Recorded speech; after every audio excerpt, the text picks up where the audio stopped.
Kung makita ninyo, damo kita naparahan nga wala sang plaka, no? So kalabanan sini mga single nga motorcycle, no?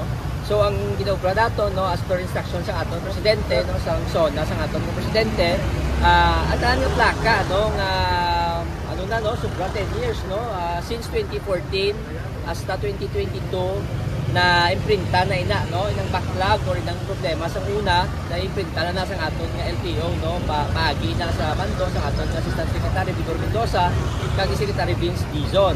So ang anong ginobra sa LTO, no, pinakadako nga challenge sa LTO ang papanghatag sa plaka, no.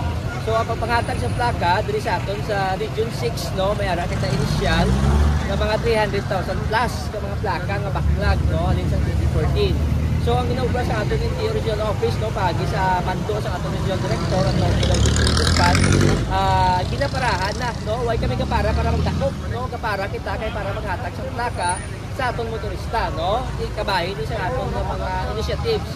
Tapos at alam naton nga mga district office, no, mga opisina sa LTO, may ara kita sa Pasig, kung mabalaan ninyo sa Gimbal, sa Kalinog, no, sa Barotacbejo. Kasi iban pa na district office nato, nag-release man nila sa plaka adlaw-adlaw, no, bisan sa Bando kag Domingo, naga-overtime o kung naga-duty nga aton mga empleyado sa LTO para lang mapanghatag ang plaka sa aton nga motorista, no. So after sa aton ini nga stop late and go, no, ang aton nga opisina mag-akantuman sa barangay, no, mga barangay pag kita ng LTO.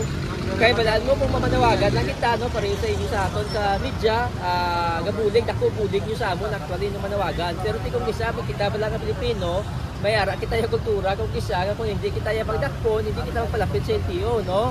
Kung hindi kita magparahan, hindi kita kadumdum na dapat kwaon natin natin plaka, no? So ito yung ginupra natin, ginaparahan natin, para nga ma-check kung may plaka o wala. Kung wala plaka, isyuhan ikaw plaka sa LTO.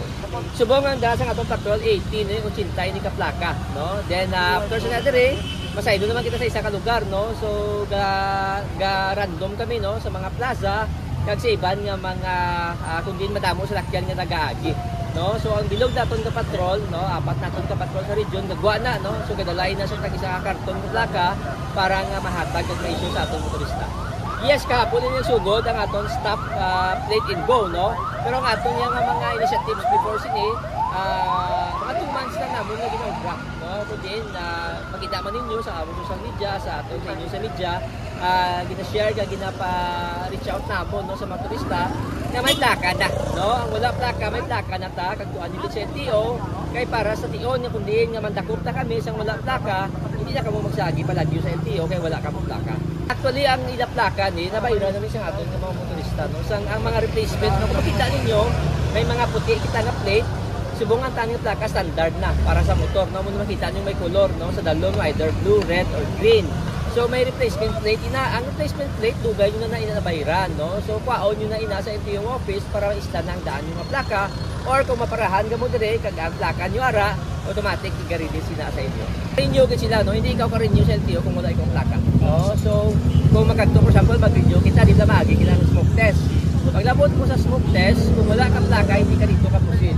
Hindi ikaw pag-smoke test. So kinahanglan ang LTO kag idanay kwaon mo plaka, itakotse mo sa lakyan para pa-smoke test ka o kung para makapa-MBIC ka.